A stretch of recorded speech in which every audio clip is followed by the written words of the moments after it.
สวัสดีเจ้าเลยสบายดีมาแต่ทางใดเนาะมาเตโลบ้าง หลวงบางเนาะโดยชื่อหยังจ้ะซื้อผ้าอาการเป็นหยังอาการก็เนาะ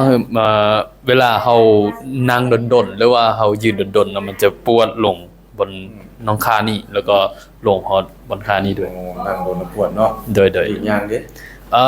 ถ้ายืนดนๆก็ปวดแต่ว่าถ้าย่างนี่บ่ค่อยเป็นได้ก็คือบ่ปวดนอนเด้ นอนบ่รู้สึกปวดเลยถ้านอน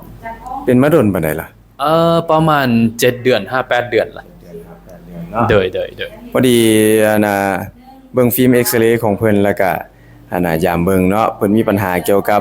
หมอนรองกระดูกทับเส้นประสาท UL5S1 เนาะเฮ็ดให้ปวดก้นบอนต่ำนี่แล้วก็ลงขาอ่าเฮ็ดให้ใช้ชีวิตก็ลำบากแหน่เนาะวันนี้สิทำการรักษาโดยการจัดกระดูกให้เพิ่นเนาะแล้วอาการสิดีขึ้นคือจังไดมาติดตามกันเจ้า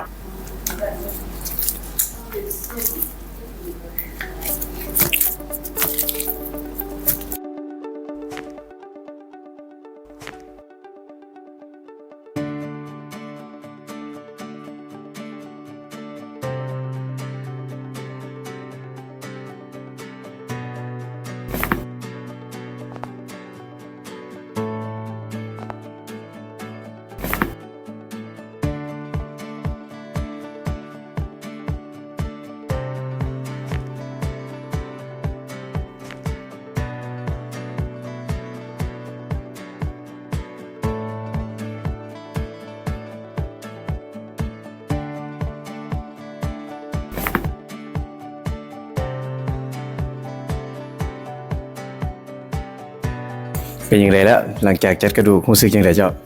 ก็รู้สึกตัวเบาขึ้นเลย เบาขึ้นเลยเนาะโดย